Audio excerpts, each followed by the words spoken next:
Hello, everyone, and welcome back to another episode of Spincast. Today we're diving back into high school esports with our guest, Jason DILLEY. He is the founder of the Washington State Scholastic Esports Association, as well as being a teacher in the fields of math and CTE. So without further ado, go ahead and introduce yourself, Jason. Tell us a little bit, going back in the past, where your passions in esports gaming and gaming started, and kind of how those brought you to where you currently are in your current positions. Sure. Well, thanks for having me. I've been a gamer my entire life. My dad brought home the NES. Well, I had an Atari 800 before that, but then I had an NES, and I've been raised with it. I've always really believed that games and gaming in general is just good things to build community. So when I became a teacher, I was looking for opportunities to be able to both integrate that kind of thing into my classroom, but also do that stuff sort of for after school. So I think it was my second year of teaching, would have been 2010, is when I started the gaming club at Cedar Woolley High School. And we were mostly in the beginning just a place after school where kids could play Magic and that kind of thing. Because, I had a couple students telling me that they didn't have a good time playing in the cafeteria because there was a lot of, judging and bullying and stuff that kind of went on when they did that. So, I just created a safe place for them to do that. It evolved over the years because we started pulling in kids who didn't necessarily want to play Magic, but wanted a place to play games. So I'm also a giant board game geek. And so I was introducing them to, beyond Monopoly games, Settlers of Catan and that kind of stuff. So we did that for a while. We did a small little bit of esports in like 2012, 2014, that area, with some of my local schools. We started like a miniature League of Legends league where just the three schools kind of played against each other. But we didn't really get into esports significantly until 3 years ago, when I had a former student who approached me about joining the high school esports league. So we just sort of built the program from there. It started out really small. I had 7 to 10 students in my first season. But last year I had, during our fall season where we were playing Overwatch and Super Smash Brothers and Rocket League, I had almost 70-ish students, 60 to 70 students. So it ends up being about 5% of the school is in my esports club. Awesome. That's great. I always love to see that because I think esports, a lot of students find a home, or a community within esports they don't find in, traditional sports or band or music, or, like drama, right? So many kids find their communities within that, but then all the gamers are kind of just like left out, right? And now that these esports programs are popping up everywhere and have more official support and backing behind them, then all of a sudden these kids are like, wow, there's a place for me, right? Which I think there's so many positives. A lot of these kids who join the esports program, this is the only club they're in. Like probably the majority, like 70 to 80% of the students in the club, they don't participate in other sports or other clubs. This is the one thing that they do. And, that's just it. You're bringing in an entirely new set of students that has a home on campus. And that's really important for community building. Yeah, absolutely. Like you just said, community building is so important, especially when previously they don't have a home, they don't have that community, and now they do, and so many more beautiful things come out of that. Kind of going to my first question here, with the Washington State Scholastic Esports Association that I had mentioned previously, talk to the audience a little bit about, what that's about and what the goals are with that association, both, short-term and long-term. Sure. So the Washington State Scholastic Esports Association is a nonprofit that I founded with another group of educators, 4 other educators, and we've all sort of done little bits of esports here and there. When I started my program 3 years ago, I was one of the only high schools in Washington State that was doing esports regularly. There was maybe 5 or 6 others at the time. And after my first year, when I sort of got settled, my second year, I was reaching out to other schools in my area to try and get them to build up their programs as well and to start programs. And there was a lot of interest. one of the things that comes up though when you're working with some of these like larger for-profit organizations is just a lot of difficulties with how you arrange play and like whether or not you're getting the value for the money spent. And like that's really important when you're talking about spending taxpayer money, that we're getting good value. And so last year we started just trying to arrange some local clubs where I live in Skagit County in Washington, and we just got other Skagit and Whatcom County schools together to do some local competition with each other. And we found that having that local competition really increased the buy-in from students. One of the things, especially from my school, was, you know, when we were playing NASF, which is another organization that's free, when we were playing with them, we were playing against like almost exclusively California schools. And it didn't mean as much when my school was like, hey, we're playing against San Jose High School. Do we know anybody from there? No. But like when we play Burlington, which is like right next door to us, it's like, oh, Burlington, you know, like there's there's a rivalry there. Yeah, there's a rivalry there, and I think that helps increase that buy-in.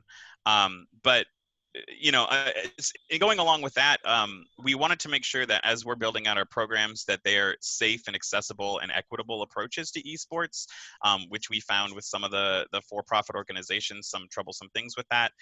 So we've been trying to build out to make sure that everything that we're doing is free for students. Along with that, we are an affiliate of NASF. NASF is an esports organization based out of the University of California, Irvine. They're very heavily focused on the scholastic aspects of esports, and providing not just competitions. Like they have good relationships with developers like Blizzard and Riot, but they also develop curriculum, and they have challenges that are outside of, you know, video game play. They do a whole set of challenges where, like, you know, make your own Discord bot and host an event, and then, you know, put together this thing almost like FBLA or DECA kind of competitions, but with an esports edge. So yeah, so we wanted to leverage that relationship there to help provide a lot of work on the scholastic side of esports, so that students are not just playing video games, but also like learning 21st century skills and like really relevant job skills to go along with their passion of video games. Yeah, absolutely. I think that's one thing that gets skipped over so much by, you know, the mainstream media and the average kind of viewer that's heard about esports, but they're not really quite sure what it is. You know, they just say, oh, well, it's people just playing games, right? When in reality, you're really honing and crafting and developing so many of these skills like communications and leadership, and these technological based skills and based in STEM, and so much that you can extrapolate and generalize to that next level, right? Yeah. So that kind of leads me to my next question is, you know, with the program, the Washington State Scholastic Esports Association, what specifically are you focusing on to like help these kids foster the skill development and growth that's so important to that longer term success of the students? So we, two of the founding board members are going to be teaching esports curriculum classes next year. I'm doing one of those ones, my class, which has been approved by the Superintendent's Office in Washington State for CTE funding, is called Introduction to Esports Careers. And the goal of that class is really to kind of give just a broad overview of several different possible fields that students can go into. And then we have other programs within the high school that students can do to sort of like continue on with that. So to give you an example, there is NASF has it's a good graphic that's sort of like what the ecosystem of esports careers looks like. And they kind of put it down to strategists, content creators, organizers, and entrepreneurs.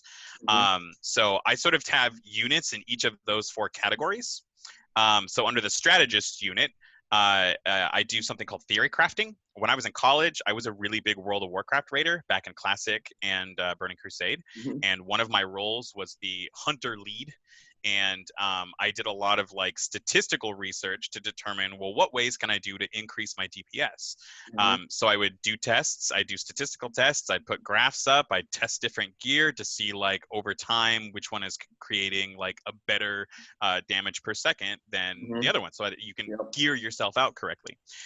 So I do a unit in that class where we take the game League of Legends, and we use the practice tool, and we pick champions, and then I give them like different times of the game. So you get 3,000 gold.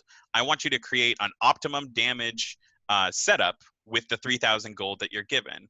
And so they have to test a bunch of different types of gear loadouts, and then they have to test each one, doing like DPS tests for 10 seconds, and they put it all on a spreadsheet. They make histograms, and then they write a research paper about like, well, which of these ended up having the highest amount of DPS. And so like the early ones, they're pretty straightforward, but once you get into some of the late game things, there's a lot of like really interesting ways that you build, because like there's flat damage, and then there's damage from critical strikes, which is that, and so you have to balance like the probability of getting a critical strike with just like the reliable damage, and how much do you want. So that's like, that's like a 2-month unit that ends up being there. I'm doing a big unit on content creation. So I'm going to teach kids how to broadcast, how to use Twitch, how to use YouTube, how to use, Mixer was on my original one, but that's gone now. But how to use Facebook, how to monetize in those spaces, how to grow your audience. This has tie-ins with digital marketing, and how to use social media to sort of like create your brand. And so we're going to teach kids those things. And there's going to be projects where, they're going to have to shoutcast, or they're going to have to create their own podcast or something, right? We're also going to be integrating aspects of the esports program in there. So my class will do sort of event management. But anyway, all of that, I go through all of that in depth because, that kind of curriculum is the kind of thing that we're putting out through WSSEA, that we want to make sort of a hub for teachers in Washington State who they're interested in pursuing this. Well, we're not packaging this to sell. We're giving it away because, as an educator, I want to make sure that other educators are doing things that are good for building up students. So, so that'll be like, that's a big example of some of like the curriculum things we're doing. We're also going to be offering leagues. We're going to have a Super Smash Brothers League. NASF gives us connections to do Overwatch and Rocket League. And again, we're going to be offering all of those things at no cost to schools. Yeah, that's absolutely incredible. That's exactly what needs to happen for the students to kind of advance their careers or their aptitudes in esports, right? I think so many people, like we've been saying before, is that they know what esports is, they kind of understand it, but at the same time, they're like, oh, well, my kid's playing games, right? They don't realize how there's much a lot of depth ability there.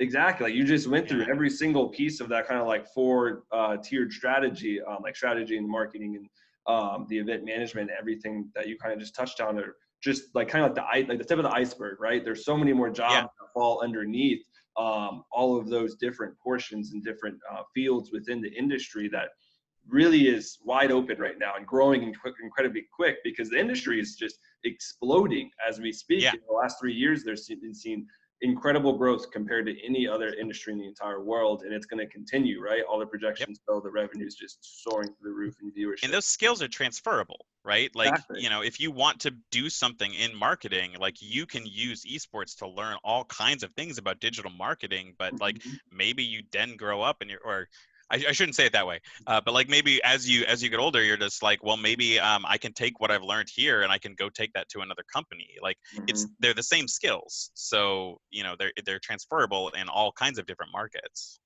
Yeah, exactly. Then that's something that parents need to learn more.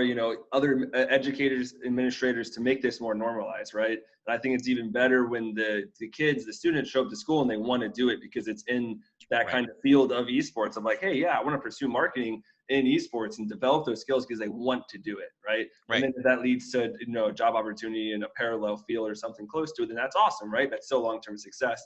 But they were fueled to do it from the beginning rather than being at class and having that disconnect that we see a lot. It's like, I don't really want to be here. It doesn't really matter.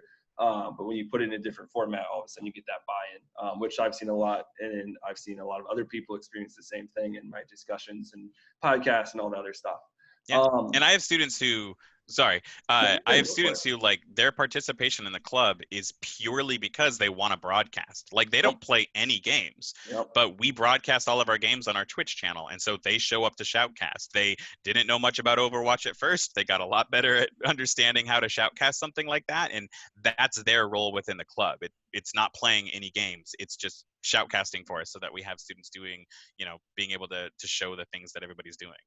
Exactly, and that's awesome because the kids, have that platform to do something that they love within esports, right? But they might not be the best player, right? They might not be the person that can go up there and have the best mechanical skills, but they can still cast or produce or stream or content create, and that's something that needs to be seen more. So I love to see that y'all are doing that there. Kind of going to my next question, more back to your school specifically in the program you have there. Talk us through kind of, what does like practice look like, or these, group meetings and events kind of look like for the students, and how do you structure that to kind of benefit the gaming side of it as much as you can? Yeah, it varies by game. Because the kind of things that you want to do are different, obviously. But there's we do try to hold like some sort of fundamentals, and we've iterated this like over 3 years, and it definitely, practices have looked different every year. This last year, we really tried to make a focus on having kids communicate with each other better. And doing that in a game sense. So to take like an Overwatch practice, typically kids come in and we start with some kind of like skill type drills, where they use an aim trainer, because no matter what you get around in team sense, like being able to click on heads is like an important skill in a shooter. And so we do aim trainer practice where they do some things. Overwatch Workshop has some cool aim trainer things, but there's also like great games out there like Kovacs, where you can just, they spend 10-15 minutes on an aim trainer kind of warming up. We look at footage from previous games. Because everything's recorded, we'll go back to some of our previous streams and sort of like analyze the gameplay and say like, all right, here's a team fight we won. What did we do well? What did we not do well? And we have the students talk to each other about that. Hey, we lost this team fight. What did we do well in it? But what do we need to focus on? What can we do different? We typically, the matches, like what maps you're going into for your map that week, or for your match that week. And so we'll do things like, hey, we're on Anubis this week, so like let's come up with some strategies for on attack. Like, can we do any like funny Symmetra things here and make something interesting and just like throw them for a loop? Last year, the goats meta was really big in Overwatch when we were there, so it was like, well, we need to practice this specific team composition, and if this team composition isn't working, how are we going to change, and what are we going to do? So we analyze some meta and practice specific team comps, and then we just watch gameplay, right? We watch them play. When they're not communicating well, we make sure that we talk to them and say, hey, you jumped in there and used your ultimate and didn't say a thing to the rest of your team members. Like, that's bad. You need to work on communicating that stuff. So it's a lot of really hands-on stuff, and we're trying to make sure that the skills that we're building there, like we said, they're transferable to other things. That when we talk about communicating with your teammates, we also have to have conversations with them about like communicating with us, your coaches. Are you going to be late to practice? Is there a good reason for that? Did you message us on Discord to say why you were going to be late to practice? Because all of that is like, that's a job skill. If you have something going on, you have to be able to communicate with your boss and be comfortable with that. And we try to communicate those things with each other, with them. We have practices where we focus on like toxicity and positive mental attitude, because gaming toxicity is a thing right now. It's one of the hard things in the industry, and everybody's trying to figure out ways to do that. But the reality is, the best way to do it is to talk to kids while they're young. Don't let the culture define them in the way that they act in games, but like talk to responsible adults who have good positive relationships about how to talk to each other about things. Like, how do you give feedback to your teammate without just making it a fight, right? Like, that's not something that comes naturally. Like, you have to learn how to do those things. So yeah, it's that kind of thing. We try to bring in as many skills as we can, and it looks different from every different game we play. Super Smash Brothers practice, you know, we have specific skills that we want them to train. Like, you need to know how to do a short hop combo. So like, we're going to set up a match between you and one other person, and you're only allowed to do short hop combos, and that's it, right? You need to learn how to edge guard. So we're not going to play a match where you guys are trying to have fun. The only thing that you're supposed to do right now is edge guard, so that they can sort of practice those skills, and then bring those into a match later. Yeah, absolutely. I think every single skill you just hit on is exactly what needs to be developed and focused on, more probably on average across the board, right? In so many other different schools. Obviously y'all doing it at your school, but so much more of that focus just leads to those long-term skills for jobs, and as well as kind of hits on those points that I think a lot of the students that love gaming and love esports kind of miss out on, right? Because they don't play football, they don't play basketball, which isn't anything bad. And you don't get it in solo queue, right? Exactly. You don't get in solo queue, and that's my point, is that you're not on a team, right? You've never been part of, a constructive built team where there's responsibility and acceptability from your teammates of like, hey, they're trying to help me, right? With the idea of constructive criticism. And you respect them enough, like, you know what, they are trying to help me. I'm going to listen to them and see if it works for me. Because not everything is, you should always listen to advice. Doesn't mean you have to take it if it doesn't help you in your kind of play style or mentality or anything like that. But absolutely love to see that.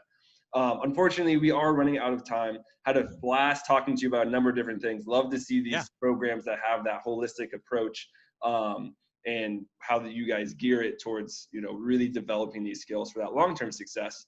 But I will leave you with one last question, is looking at, the esports industry at that high school level. What is one thing that you think either needs to improve or change a little bit to kind of bring high school esports to that next level of awareness or knowledge from, the outside community, right? Getting it more accepted by, the traditional community that isn't quite bought into the esports or gaming mentality?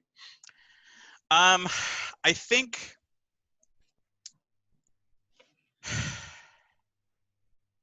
I think we're still kind of like in the beginnings of high school esports.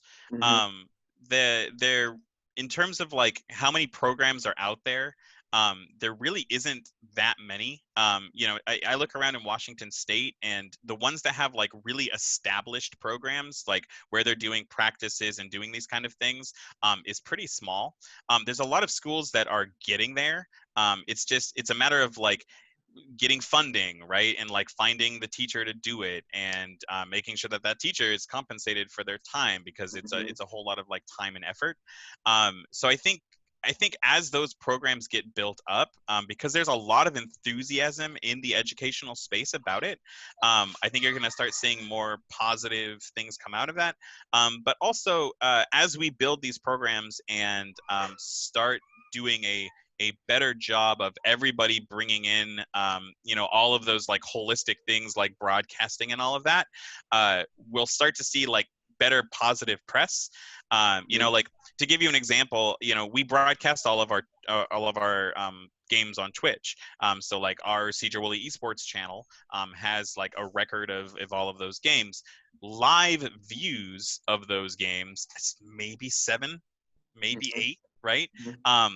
It's not a lot of like we maybe get like 1 or 2 parents who watch that, but a lot of times it's just like it's other kids, it's kids from the opposing school, like that kind of thing. But I think as those programs that are kind of in their infancy right now start to build up, we'll start to see more positive press happening from that. And as you see, hi buddy, as you see those things build up and start using those broadcasting elements, we'll start to see a higher engagement from parents and educators and administrators, and just like all of those collective communities, putting more support behind it as they're able to see it, right? I've never had a parent who's gotten involved in the program who saw what was happening and then went, well, we don't want to do this, right? We're not going to support this anymore. I've had a lot of parents tell me that as they've done things, it helped them understand their students' love for gaming. Hey, bud, I'll be with you in just a second, okay? Thanks. It's helped them understand their kids' love for gaming and where it comes from and what kind of benefits it actually brings. And so it's just, it's going to be exponential, right? Like right now we're in those low stages of growth where we're going to see little growth, but we're eventually going to start hitting a point where the benefits that are just so obvious as people get to it is just going to start exploding. Yeah, exactly. I think that tipping point, like I always say, a tipping point is just, it's when, not if it'll happen. We'll see so much. Yeah. We're going to see that explosive growth real quick. Absolutely. Yeah, I think we're within a year. I mean, colleges are starting their programs up. Hey, bud, go talk to your brothers. We're about to see that growth. I think we're seeing it in the next year or two. Especially, I think this next year, there's going to be a lot of people looking at it with COVID having an effect on traditional sports. There's going to be a lot of questions that schools who are not currently involved are going to have. Yeah, absolutely. I think so many kids are looking for that outlet of competition or that, constructed team that they can go and still pursue, winning at something that they're really passionate about, right? And I think everybody has at least one game that they love to play at some degree. Now that there's no football or baseball or basketball for obvious reasons, they can still play from the safety of their home and really develop or still keep that, competitive mentality and play against the rival schools down the road and all that kind of great stuff. So I can't wait to see that, develop more and come to more fruition. Unfortunately, we are out of time. Great discussion here. Real quick, if you will, Jason, go ahead, plug yourself, plug your school. Tell us where we can keep up to date on all the great stuff y'all are developing and doing over there. Yeah. So Jason DILLEY, my name. On Twitter, I'm at Unyoto, UNYOTO. You can find updates from my esports team at Cedro E, SEDROE. That's Cedro Woolley Esports. That's the name of my school. And then if you're watching this and you're from Washington State and you're interested in the Washington State Scholastic Esports Association, you can find us also on Twitter. I believe we're at WA School Esports, I think is what it is. But if you just search Washington State Scholastic Esports Association, you'll find us. So those are we have pages on Facebook as well. If you're interested in looking us up, you can also just reach out to me at Unyoto, and I'm always happy to answer questions. Awesome. Yeah, that's one thing that I always, love to see in the esports space is just everyone that wants to see change is so open to talking about anything, discussion, as long as it's helping the industry grow and get better, especially for the students. They have a better ability to pursue the passions that we wish we had bigger platforms or more structure to when we were younger. That's just a beautiful thing that all of us want to see come to fruition. So to all the viewers and listeners, thanks for staying the entire time. Stay healthy and stay happy. And during the current pandemic, make sure you're taking care of yourself and your loved ones, both physically and mentally. And ultimately, stay plugged in.